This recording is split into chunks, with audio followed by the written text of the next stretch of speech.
ಹೊಸ ವರ್ಷಾಚರಣೆಗೆ count down ಶುರುವಾಗಿದ್ದು ಕೋರಮಂಗಲದಲ್ಲೂ ಕೂಡ ಈಗಾಗಲೇ ಸರ್ವ ರೀತಿಯಲ್ಲೂ ತಯಾರಿಗಳನ್ನು ಮಾಡಿಕೊಳ್ಳಲಾಗಿದೆ. ಹಾಗೆ ಯುವ ಸಮೂಹದ ಆಗಮನವೂ ಕೂಡ ಆಗ್ತಾ ಇದೆ. ಇಲ್ಲಿ ಸೆಲೆಬ್ರೇಷನ್ಗಿಂತ ಹೆಚ್ಚಾಗಿ ಸವಾಲಿರೋದು ಪೊಲೀಸ್ ಇಲಾಖೆಗೆ. ಯಾವುದೇ ರೀತಿಯ ಅಹಿತಕರ ಘಟನೆಗಳಾಗದೇ ಇರೋ ಹಾಗೆ ಹೆಜ್ಜೆ ಹೆಜ್ಜೆಗೂ ಕೂಡ ಸಿಸಿಟಿವಿಯನ್ನ ನಿಗಾ ವಹಿಸಲಾಗಿದೆ. ಡಿಸಿಪಿ ಸಾರಾ ಫಾತಿಮಾ ಸ್ಥಳಕ್ಕೆ ಭೇಟಿ ಕೊಟ್ಟು ಪರಿಶೀಲನೆ ಕೂಡ ನಡೆಸಿದ್ದಾರೆ. ಮತ್ತಷ್ಟು ಬಹುತೇಕ ಪಬ್ ಇರಬಹುದು, ರೆಸ್ಟೋರೆಂಟ್ಗಳಿರಬಹುದು, ಎಲ್ಲ ಕಡೆಗಳಲ್ಲೂ ಹೌಸ್ಫುಲ್ ವಾತಾವರಣ. ಎಲ್ಲರೂ ಕೂಡ ಪ್ರೀ ಬುಕಿಂಗ್ ಮಾಡ್ಕೊಂಡಿರ್ತಾರೆ. ಅದರಂತೆ ಪ್ರವೇಶವೂ ಕೂಡ ಆಗ್ತಾ ಇದೆ. ಟೈಮ್ ಲಿಮಿಟನ್ನು ಕೂಡ ಅಲ್ಲಿ ಹಾಕಲಾಗಿದೆ. ಇಷ್ಟು ಸಮಯದಿಂದ ಇಷ್ಟು ಸಮಯದ ಒಳಗೆ ಎಕ್ಸಿಟ್ ಇರಬೇಕು ಮತ್ತು ಪಬ್ಗಳಲ್ಲಿರ್ತಕ್ಕಂತಹ ಮ್ಯೂಸಿಕ್ ಸಿಸ್ಟಮ್ಸ್ ಏನಿರುತ್ತೆ ಅದೆಲ್ಲವೂ ಕೂಡ ಇಷ್ಟೇ ಡೆಸಿಬಲ್ನಲ್ಲಿ ಇರಬೇಕು, ಅದನ್ನು ಮೀರುವಂತಿಲ್ಲ ಅನ್ನುವಂತಹ ಒಂದಷ್ಟು ಕಂಡೀಷನ್ಸ್ನು ಕೂಡ ಹಾಕಲಾಗಿದೆ. ಅದಕ್ಕೆ ತಕ್ಕ ಹಾಗೆ ಕೋರಮಂಗಲದಲ್ಲಿರುವಂತಹ ಬಹುತೇಕ ಪಬ್ಗಳು ಕೂಡ ಈಗ ತಯಾರಾಗಿದೆ. ಕಪಲ್ಸು, ಸಿಂಗಲ್ಸು ಎಲ್ಲರೂ ಕೂಡ ಎಂಟ್ರಿ ಕೊಡ್ತಿದ್ದಾರೆ, ಇಂಥವ್ರೆ ಅಂತಲ್ಲ. ಏನೋ ಕೋರಮಂಗಲದಿಂದ ಮಾಹಿತಿ ಕೊಡ್ತಾರೆ ನಮ್ಮ ಪ್ರತಿನಿಧಿ ಲೋಕೇಶ್ ಮತ್ತು ಇಂದಿರಾನಗರದಿಂದ ನಮ್ಮ ಪ್ರತಿನಿಧಿ ಮಾದೇಶ್ ಇದ್ದಾರೆ. ಇಬ್ಬರನ್ನು ಕೂಡ ವೆಲ್ಕಮ್ ಮಾಡ್ಕೊಳ್ತಾ ಮೊದಲಿಗೆ ಕೋರಮಂಗಲದಲ್ಲಿ ಹೇಗಿದೆ ಇವತ್ತಿನ ಜಗಮಗ ವಾತಾವರಣ ಮತ್ತು ಪಬ್ಗಳಿಗಿರ್ತಕ್ಕಂಥ ರೆಸ್ಟ್ರಿಕ್ಷನ್ಸ್ ಏನು ಅನ್ನೋದನ್ನ ಲೋಕೇಶ್ ತಿಳಿಸ್ಕೊಡ್ತಾರೆ. ಎಸ್ ಗೋಯೆಡ್ ಲೋಕೇಶ್. ಈಗ ನಾನು ಕೋರಮಂಗಲದಲ್ಲಿದ್ದೀನಿ. ಪ್ರಮುಖ ಹಾಟ್ಸ್ಪಾಟ್ ಅಂತ ಕೋರಮಂಗಲದಲ್ಲಿ ಈಗಾಗಲೇ ಕೆಲವೇ ಗಂಟೆಗಳು ಬಾಕಿ ಇದೆ ಸೆಲೆಬ್ರೇಷನ್ಗೆ. ಇಲ್ಲಿ ಪ್ರಮುಖವಾಗಿ ಭದ್ರತೆಯನ್ನು ದೃಷ್ಟಿಯಾಗಿಟ್ಕೊಂಡು ಪೊಲೀಸರು ಭದ್ರತೆಯನ್ನು ಹೆಚ್ಚಳ ಮಾಡಿರುವಂಥದ್ದು. ಪ್ರಮುಖವಾಗಿ ಹಾಟ್ಸ್ಪಾಟ್ ಆಗಿರುವಂಥ ಈ ರಸ್ತೆ ಅಂದರೆ ಜ್ಯೋತಿ ನಿವಾಸ ರಸ್ತೆಯಲ್ಲಿ ಸೆಲೆಬ್ರೇಷನ್ ಹಾಟ್ಸ್ಪಾಟು. ಇಲ್ಲಿಗೆ ಎಂಟ್ರಿ ಆಗುವಂಥ ಪ್ರತಿಯೊಬ್ಬ ವ್ಯಕ್ತಿಯನ್ನು ಕೂಡ ಚೆಕಿಂಗ್ ಮಾಡಿ ಬಿಡುವಂಥದ್ದು. ಮೆಟಲ್ ಡಿಟೆಕ್ಟರ್ನ ಅಳವಡಿಕೆ ಮಾಡುವಂಥ ಕೆಲಸ ಕೂಡ ಇಲ್ಲಿ ಆಗಿದೆ. ಈಗಾಗಲೇ ನೋಡ್ತಾ ಇದ್ರೆ ವೆಹಿಕಲ್ಗಳಿಗೆ ನಿರ್ಬಂಧವನ್ನು ಕೂಡ ಏರಿದ್ದಾರೆ. ಇಲ್ಲಿ ದ್ವಿಚಕ್ರ ವಾಹನ ಇರ್ಬೋದು ಅಥವಾ ಕಾರುಗಳಿರ್ಬೋದು, ಯಾವುದಕ್ಕೂ ಕೂಡ ಅವಕಾಶನ ಮಾಡಿಕೊಡದೆ ಮೆಟಲ್ ಡಿಟೆಕ್ಟರ್ ಜೊತೆಗೆ ಬ್ಯಾರಿಕೇಡ್ಗಳನ್ನು ಕೂಡ ಹಾಕಿದ್ದಾರೆ. ಈಗಾಗಲೇ ನಿಧಾನಗತಿಯಲ್ಲಿ ಜನ ಕೂಡ ಬರಲಿಕ್ಕೆ ಮುಂದಾಗಿರುವಂಥದ್ದು. ಇಲ್ಲಿ ಸೆಲೆಬ್ರೇಷನ್ ಹಾಟ್ಸ್ಪಾಟು ಈಗಾಗಲೇ ಕೌಂಟ್ ಡೌನ್ ಶುರುವಾಗಿದೆ. ಕೆಲವೇ ಗಂಟೆಗಳು ಕೂಡ ಬಾಕಿ ಇರುವಂಥದ್ದು. ಇಲ್ಲಿ ಪ್ರಮುಖವಾಗಿ ಸುಮಾರು 200ಕ್ಕೂ ಹೆಚ್ಚು CCTVಗಳನ್ನು ಅಳವಡಿಕೆ ಮಾಡಿರುವಂಥದ್ದು. ಅದರ ಜೊತೆಗೆ ಮತ್ತೆ ಮಹಿಳಾ ಸಹಾಯ ಕೇಂದ್ರಗಳನ್ನು ಕೂಡ ಓಪನ್ ಮಾಡಿರುವಂಥದ್ದು. ಹೆಜ್ಜೆ ಹೆಜ್ಜೆಗೂ ಕೂಡ ಮಹಿಳಾ ಸಹಾಯ ಕೇಂದ್ರಗಳನ್ನು ಕೂಡ ಓಪನ್ ಮಾಡಿದ್ದಾರೆ. ಈಗಾಗಲೇ ಇಲ್ಲಿ ಪಾರ್ಟಿ ಮೂಡ್ ಇನ್ನೇನು ಶುರುವಾಗ್ತಾ ಇದೆ. ನಿಧಾನಗತಿಯಲ್ಲಿ ಈ ರಸ್ತೆಗೆ ಬರುವಂಥವರ ಸಂಖ್ಯೆ ಕೂಡ ಹೆಚ್ಚಾಗ್ತಾ ಹೋಗ್ತದೆ. ಸುಮಾರು 35ಕ್ಕೂ ಹೆಚ್ಚು ಪಬ್ಬು ಮತ್ತು ಕ್ಲಬ್ಗಳಿರ್ತಕ್ಕಂಥ ಈ ಪ್ರದೇಶದಲ್ಲಿ ಭದ್ರತೆ ಪ್ರಮುಖವಾಗಿರುತ್ತೆ. ಆ ನಿಟ್ಟಿನಲ್ಲಿ ಮತ್ತೆ ಪಬ್ಬು ಮತ್ತು ಕ್ಲಬ್ಗಳಿಗೂ ಕೂಡ ಒಂದಷ್ಟು ಮುಂಜಾಗ್ರತಾ ಕ್ರಮಗಳನ್ನು ಕೈಗೊಳ್ಳಬೇಕು. ಮತ್ತು ಇಂತಿಷ್ಟೇ ಸೌಂಡನ್ನು ಇಡಬೇಕಾಗತ್ತೆ. ಮತ್ತು ಎಂಟ್ರಿ ಎಕ್ಸಿಟ್ಗೆ ಸಂಬಂಧಪಟ್ಟಂಥ ನಿಯಮಾವಳಿಗಳನ್ನು ಕೂಡ ಅಳವಡಿಕೆಯನ್ನು ಮಾಡಿರುವಂಥದ್ದು. ನೇನು ಈ ರಸ್ತೆಗೆ ವಾಹನಗಳ ನಿರ್ಬಂಧ ಆಗಿದೆ. ಜನರು ಬರ್ತಾ ಇದ್ದಾರೆ.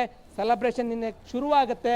ಯಾಕೆಂತಂದರೆ ಕೋರಮಂಗಲ ಅಂತಂದರೆ ಬೆಂಗಳೂರು ಚರ್ಚ್ ಸ್ಟ್ರೀಟು ಮತ್ತು MG ರಸ್ತೆ, ಬ್ರಿಗೇಡ್ ರಸ್ತೆ ಬಿಟ್ಟರೆ ಮತ್ತೊಂದು ಹಾಟ್ಸ್ಪಾಟ್ ಅಂತಂದ್ರೆ ಅದು ಕೋರಮಂಗಲ. ಈ ಭಾಗದಲ್ಲಿ ಈಗಾಗಲೇ ಎಲ್ಲ ರೀತಿಯಂಥ ಭದ್ರತೆ ವಿಚಾರಗಳಲ್ಲಿ ತೆಗೆದುಕೊಂಡಿರ್ತಕ್ಕಂಥದ್ದು. ಜನ ನಿಧಾನಗತಿಯಲ್ಲಿ ಕೋರಮಂಗಲಕ್ಕೆ ಬರ್ತಾ ಇರುವಂಥದ್ದು. ಕೋರಮಂಗಲದ ಜ್ಯೋತಿ ನಿವಾಸ ರಸ್ತೆಯಲ್ಲಿ ಈಗಾಗಲೇ ಸೆಲೆಬ್ರೇಷನ್ಗೆ ಅಂತೇಳಿ ಸ್ಥಳವನ್ನು ನಿಗದಿ ಮಾಡಿರುವಂಥದ್ದು. 1 ಗಂಟೆಯ ನಂತರ ಸೆಲೆಬ್ರೇಷನ್ ಮಾಡೋಗಿಲ್ಲ. ಆ ನಿಟ್ಟಿನಲ್ಲಿ ಏನೆಲ್ಲ ಮುಂಜಾಗ್ರತಾ ಕ್ರಮ ತೆಗೆದುಕೊಳ್ಬೇಕು ಆ ಮುಂಜಾಗ್ರತಾ ಕ್ರಮಗಳನ್ನು ಪೊಲೀಸರು ತೆಗೆದುಕೊಂಡಿರುವಂಥದ್ದು. ದಿವ್ಯಾ, ಥ್ಯಾಂಕ್ ಯು ಲೋಕೇಶ್ ನಿಮ್ಮೆಲ್ಲ ಮಾಹಿತಿಗೆ. ಇನ್ನು ಇಂದಿರಾನಗರದಿಂದ ಮಾದೇಶ್ ಲೈವ್ನಲ್ಲಿ ಜಾಯ್ನ್ ಆಗಿದ್ದಾರೆ, ಅವರ ಹತ್ರ ಮಾಹಿತಿ ಪಡೆಯೋಣ.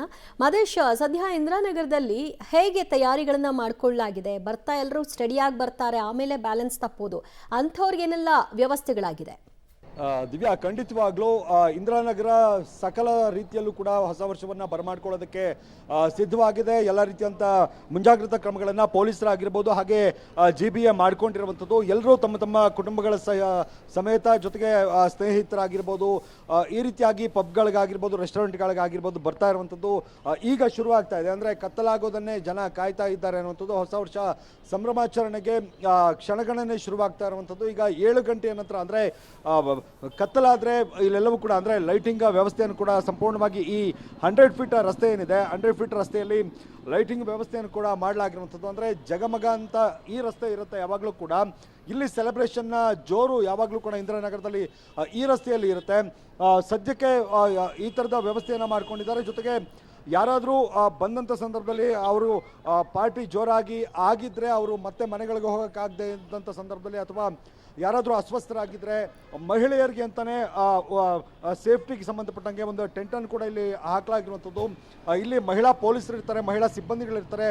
ಅವರು ಅವ್ರಿಗೆ ಮಾಹಿತಿಯನ್ನು ಕೊಡುವಂಥದ್ದು, ಅವರಿಗೆ ರೆಸ್ಟ್ ಮಾಡೋದಕ್ಕೆ ವ್ಯವಸ್ಥೆ ಮಾಡಿಕೊಡುವಂಥದ್ದು, ಎಲ್ಲಿ ಹೋಗಬೇಕು ಇವೆಲ್ಲವನ್ನು ಕೂಡ ಕೇಳ್ಕೊಳ್ಳುವಂಥದ್ದು, ಇದೆಲ್ಲ ಅಂದರೆ ಯಾವುದೇ ರೀತಿಯಾಗಿ ಸಮಸ್ಯೆ ಆಗದಂತೆ ನೋಡಿಕೊಳ್ಳೋದಕ್ಕೂ ಕೂಡ ಸಿದ್ಧತೆಗಳನ್ನು ಮಾಡಿಕೊಂಡಿದ್ದಾರೆ. ಜೊತೆಗೆ BMTC 12 ಗಂಟೆ ನಂತರ ಕೂಡ ಇಂದಿರಾನಗರದಲ್ಲಿ ಯಾವ್ಯಾವ ರಸ್ತೆಯಲ್ಲಿ ಸಂಚಾರ ಮಾಡುತ್ತೆ, ಜೊತೆಗೆ ಎಲ್ಲೆಲ್ಲಿ ಯಾವ್ಯಾವ ರೂಟ್ಗಳಿಗೆ ಹೋಗ್ಬೋದು, ಎಲ್ಲೆಲ್ಲಿ ಜಂಕ್ಷನ್ಗಳಿದ್ದಾವೆ ಅವೆಲ್ಲವನ್ನು ಕೂಡ ಇಲ್ಲಿ ಅಂದರೆ ಪೊಲೀಸ್ ಇಲಾಖೆ ಅಂದರೆ ಟ್ರಾಫಿಕ್ ಪೊಲೀಸರು ಅದನ್ನು ಕೂಡ ಹಾಕಿರುವಂಥದ್ದು. ಈಗಾಗಲೇ ಪಾರ್ಟಿ ಮೋಡ್ಗೆ ಇಂದಿರಾನಗರ ಹೋಗ್ತಾ ಇದೆ ಅಂತಲೇ ಹೇಳ್ಬೋದು. ಎಲ್ಲರೂ ಕೂಡ ಈಗ ಪಬ್ಗಳಾಗಿರ್ಬೋದು, ರೆಸ್ಟೋರೆಂಟ್ಗಳಿಗಾಗಿರ್ಬೋದು ಹೂಗಳನ್ನು ಕೈಯಲ್ಲಿ ಇಟ್ಕೊಂಡು ಬರ್ತಾ ಇದ್ದಾರೆ. ಇನ್ನೇನು ಸ್ವಲ್ಪ ಹೊತ್ತಲ್ಲೇ ಆ ಪಾರ್ಟಿ ಮೂಡ್ ಏನಿದೆ ಆ ಮೂಡ್ಗೆ ಎಲ್ಲರೂ ಕೂಡ ಬರ್ತಾರೆ. ಈಗ ಕತ್ತಲಾಗೋದನ್ನು ಎಲ್ಲರೂ ಕೂಡ ಕಾಯ್ತಿದ್ರು ಅನ್ಸುತ್ತೆ. ಈಗ ಲೈಟಿಂಗ್ ವ್ಯವಸ್ಥೆಯನ್ನು ಕೂಡ ಮಾಡಿರೋದ್ರಿಂದ ಜನ ಕೂಡ ಹೆಚ್ಚಿನ ಸಂಖ್ಯೆಯಲ್ಲಿ ಬರ್ತಾರೆ. ಈಗಾಗಲೇ ಚಿನ್ನಸ್ವಾಮಿ ಇನ್ಸಿಡೆಂಟ್ ಏನಾಗಿದೆ ಅದಾದ ನಂತರ ಪೊಲೀಸರು ಯಾವುದೇ ರೀತಿಯಂಥ ಅಹಿತಕರ ಘಟನೆ ಇಂದಿರಾನಗರದಲ್ಲಿ ಆಗಬಾರ್ದು ಅನ್ನುವಂಥದ್ದನ್ನು ನೋಡ್ಕೋತಾ ಇದ್ದಾರೆ. ಅಂದರೆ ಒಂದೇ ಒಂದು ಸಣ್ಣ ಘಟನೆ ಕೂಡ ಅಂದರೆ ಅಹಿತಕರ ಘಟನೆ ಕೂಡ ಆಗದಂತೆ ಸಂಖ್ಯೆ ಅಂದರೆ ಭದ್ರತೆಯ ವಿಚಾರಕ್ಕೆ ಸಂಬಂಧಪಟ್ಟಂತೆ ಪೊಲೀಸರಾಗಿರ್ಬೋದು, ಹಾಗೆ GBA ಸಿಬ್ಬಂದಿಗಳನ್ನು ಕೂಡ ಬಳಸ್ಕೊಂಡಿದ್ದಾರೆ. ಎಲ್ಲ ರೀತಿಯಲ್ಲೂ ಕೂಡ ವ್ಯವಸ್ಥೆಯನ್ನು ಮಾಡಿಕೊಂಡಿದ್ದಾರೆ, ಮುಂಜಾಗ್ರತಾ ವ್ಯವಸ್ಥೆ. ಇನ್ನು ಪಾರ್ಟಿಗೆ ಬರುವಂಥವ್ರಿಗೂ ಕೂಡ ಎಚ್ಚರಿಕೆ ಕೊಟ್ಟಿದ್ದಾರೆ, ಪಬ್ಗಳವ್ರಿಗೂ ಕೂಡ ಎಚ್ಚರಿಕೆಯನ್ನು ಕೊಟ್ಟು ಎಲ್ಲ ಮುಂಜಾಗ್ರತಾ ಕ್ರಮಗಳನ್ನು ತೆಗೆದುಕೊಂಡಿದ್ದಾರೆ. ದಿವ್ಯಾ, ಥ್ಯಾಂಕ್ ಯು ಮಾದೇಶ್ ನಿಮ್ಮೆಲ್ಲ ಮಾಹಿತಿಗೆ.